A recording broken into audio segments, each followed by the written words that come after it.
Hi, Davi here. So I'm trying this thing where I take photos from or images from Pinterest, and then I use that as simply as a starting point. Meaning I don't study it, I don't copy it. I just take something about it. Maybe it's the color palette, the pose, something about it, and then I start with those things, and then I make shit up as I go. Because I do have a habit of just being more experimental, exploratory. So why not take advantage of this? And so far, it's not a bad process. I think for me, I haven't done this enough times, but I think there's something in this process. Now, if you're more of the impressionist, abstract kind of artist, I think you're gonna enjoy this process a lot. It's pretty experimental, and maybe it can be somewhat anxious. It can make you feel anxious only because you don't have like a drawing to begin with. It's very loose. Like you'll end up finding the idea in the end. Like it's not so much that you have a good enough idea to start with. It's you have like the reference you have in the beginning. It simply serves as again a starting point, and it gives you some sense of limitation. Again, the color palette, maybe the subject matter, maybe the way the lighting works, maybe the composition, but that's it. It just helps you to, because once you have that certain limitation in the beginning, what comes from that is really all on you, on your process, on your ability to explore, to add things, subtract things, change things, adjust things. So it is kind of a wild process, but I think if you want to be able to make something, a lot of things, you need to have some kind of system, especially even if you're like me and you're kind of too abstract, too sketchy, too wild, too bold, oh wow, too dynamic. It doesn't mean you can't use that as an excuse to do nothing, because you can say, oh, I'm just too sketchy or I'm just too wild. I mean, you need some structure. So maybe by having something to start off with, like an interesting enough image, photo reference, and then not taking all of it, just taking a part of it and letting that be the limitation, letting that be the starting point.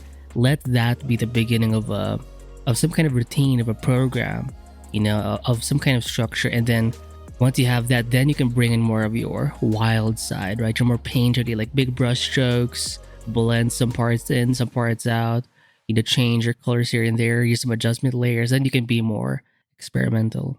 Now, again, the issue here is I haven't done this enough. So it's still somewhat new, but I think this can go somewhere because it reminds me of other artists like Anthony Jones. There's also another guy named, I think, Free Time or Matyukin. I think it's Ukrainian. I don't know. It's Eastern European. I believe I did an RTV of his work too. Very similar to Anthony Jones, where a lot of their work can be somewhat abstract. And you can kind of tell that they're finding the idea out as they draw, as they paint, as they render. So I think I can do that. Oh, wow. I think I'm able to stay, or not stay, but I think I can grow in that area, but I just need some kind of structure. And I think having, again, a photo to begin with is a great way to start off that journey. Now, will it work? Who knows? Because so far it has only worked for this one image. I want to see if I can do more of it. So expect way more paintings that's done in this way. And also, if you have like a photo to begin with, you don't have to think too much.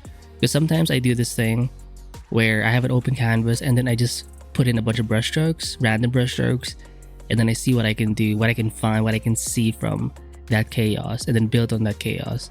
It's okay, but sometimes it's still lacking in structure. It's a kind of solid thing, but hopefully this is the change I need to lift me from that level, because I don't feel like I'm growing. It's fun, but I want to level up. Oh wow, I want to change and create my work, because doing everything from random strokes can be kind of slow, because how many strokes do you have to put in until you find something? That's kind of the issue.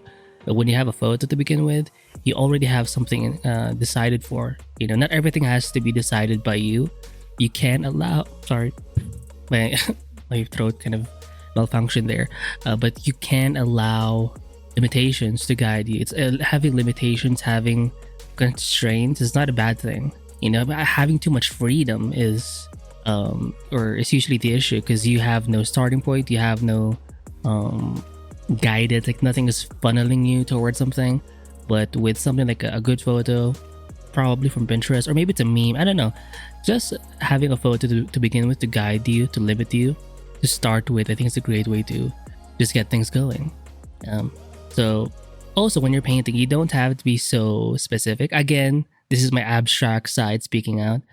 You don't have to be, because I think the moment you try to add too much detail too soon, you're kind of losing, like you're ending the process too soon. If you like what you make with this like abstraction you add on to that starting point, well then yeah, you can add some details after, render things out more. But unless you get something that feels good in terms of the overall vibe, then I do recommend you hold on or hold off on the details and such, and just focus on making sure that the brush strokes feel good, the overall composition looks good, just everything feels.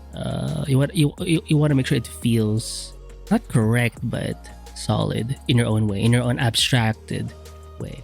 We'll see how this whole process goes the more I do this, but so far this is what I have. So there you go. Hopefully you learned something, especially for the sketchy abstract kind of artist. If you're more of a painter, I think this is great for you. And yeah, I'll see you in the next episode. Bye.